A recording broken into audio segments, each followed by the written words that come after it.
Good morning. Happy Wednesday. I hope you guys are having an amazing week so far. We're going to get into today's word. Y'all know how I do it. We're bringing you Bible. We are in Ecclesiastes 5. This is going to be a great topic to discuss. It kind of goes hand in hand with the topics that I've discussed this week. So if you've enjoyed those, you will enjoy today's video. Anyway, so let's get started. This is Ecclesiastes 5.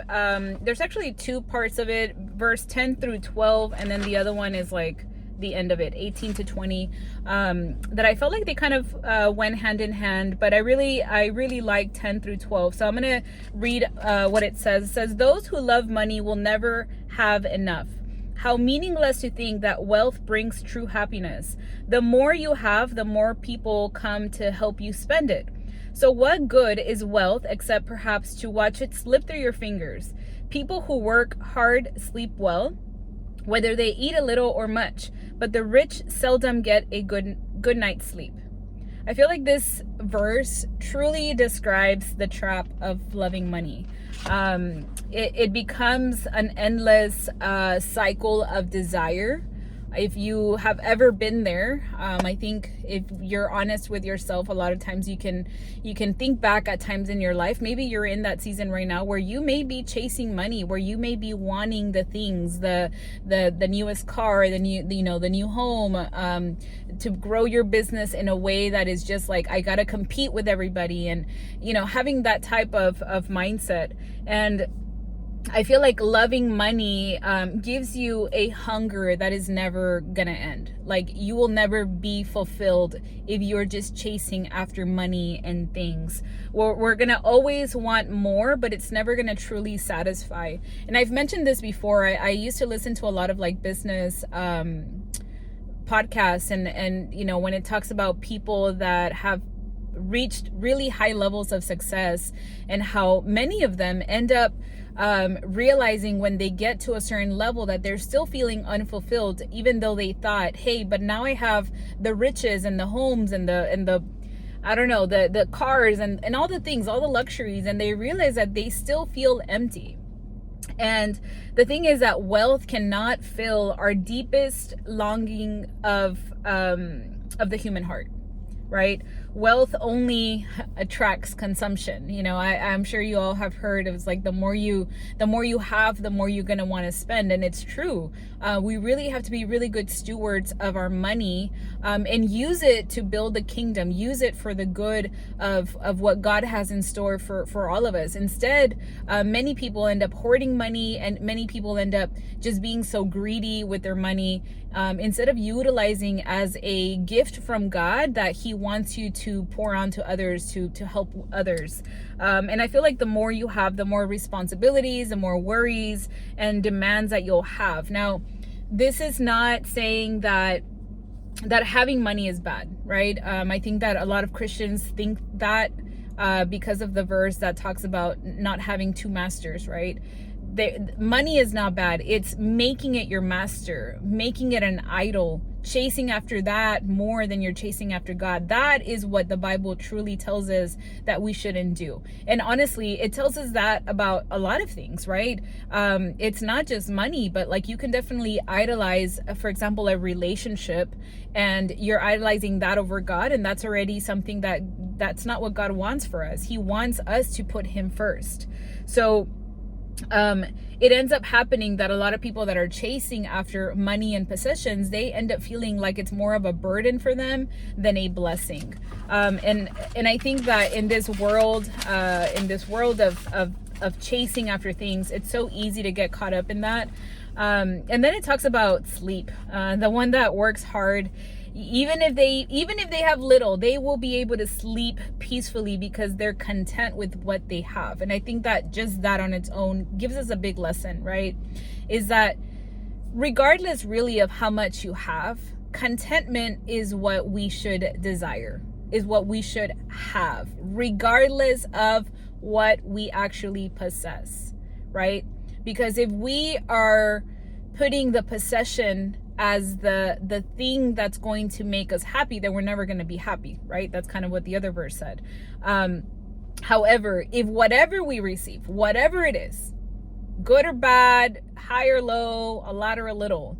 If we just are content with what we're given, then that just gives us joy. It gives us contentment. It gives us peace that we'll be able to sleep well at night. That's, what this says. But the rich who is focused on the accumulation, and they think that the more they have, the more security they have, that is false. They will lose sleep.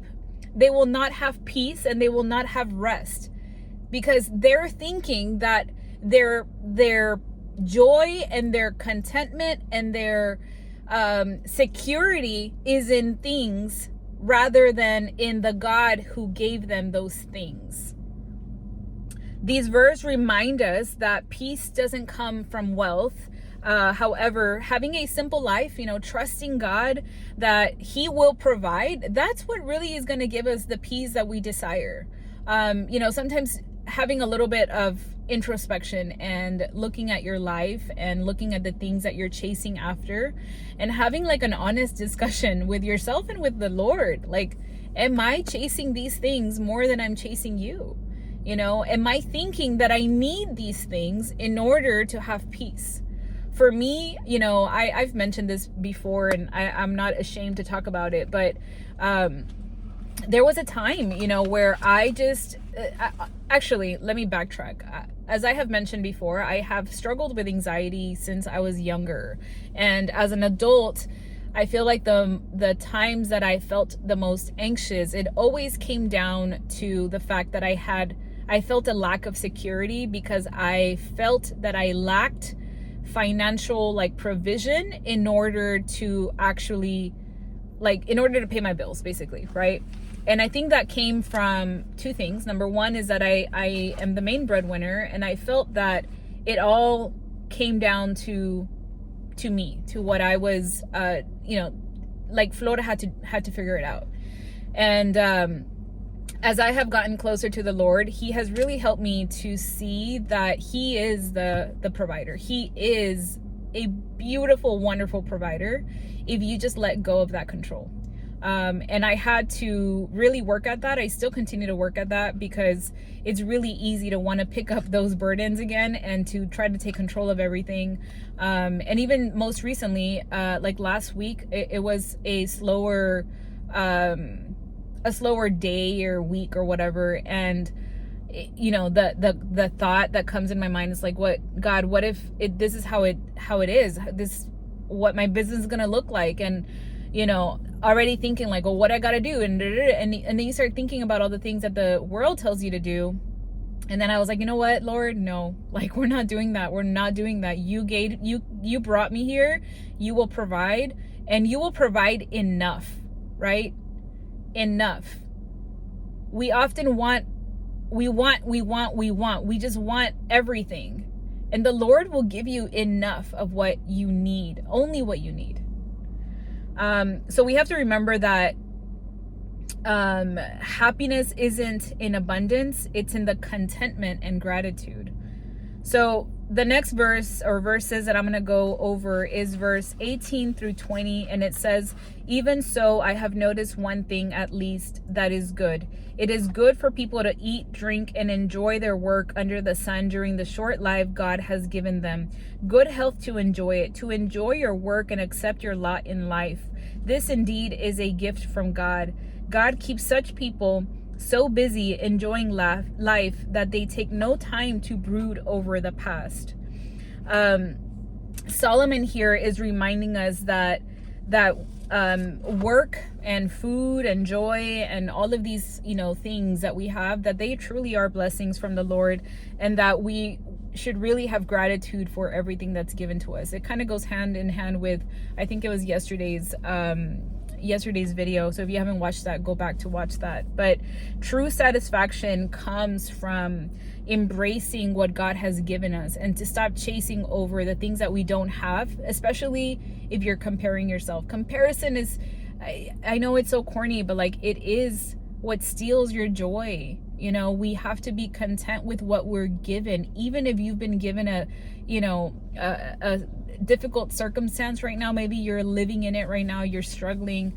There is still so much to be to be thankful for, to have gratitude for. And if you can change your mindset to being to having gratitude for the things that you're experiencing, for the things that you do have, I feel like it switches something in your mind, that you just feel more content with what you have. Like, if we're just I just think that a lot of us compare ourselves often to what others have and what we lack, that we forget that what we do have already. So we really need to embrace what God has given us, and that includes not just like provision, but like our abilities, our circumstances, our possessions. I'm grateful. For example, my husband and I are super different, and I'm so grateful to have him in my life, because he truly is my like biggest supporter, and he's such a calm soul. Like, nothing can bother him, and I'm just like the crazy one that's like, rah, you know, always doing something and thinking and overthinking and all that.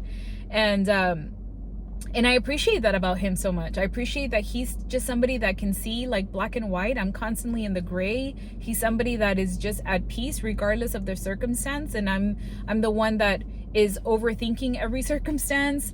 And it's like just being grateful for what you have.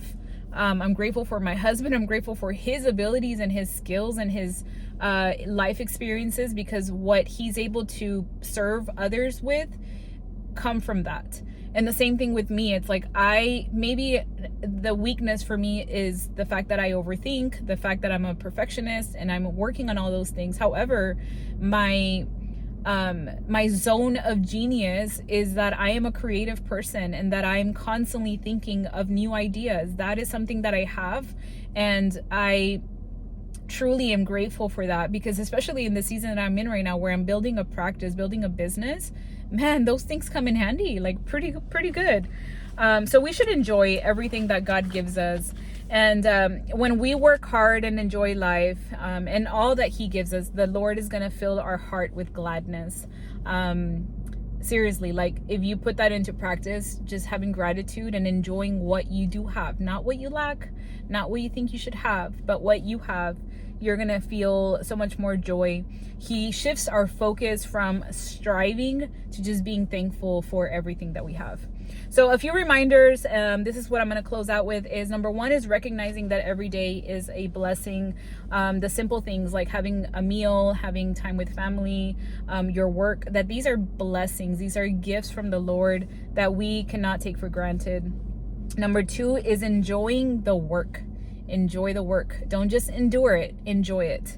Remember that work is part of God's designs for humans, and it's part of his design for us to have a meaningful life. I love that. And the other day that I talked about this, I feel like it's helped me to see what I've been experiencing, which is enjoying the process, enjoying the day-to-day, instead of always striving for the goal, instead of just looking for the thing that I'm chasing after. The process is so beautiful. Like, this comes, for me, the way that I've been seeing it is in my health. There used to be a time where I was just so focused on the weight, on, you know, the number on the scale. And now I just love the process of working at something every day, which is waking up, exercising, eating well. Like, I enjoy the process so much more than striving for a number on the scale. And then the third is to trust God with the outcomes. Trust him with the outcomes. It is just our responsibility to do the work. No matter how much we plan, no matter how much we prepare, at the end of the day, provision only comes from him. I hope today's message blessed you. If you have not subscribed, please subscribe. I love doing these videos with you guys and just creating a community here on YouTube.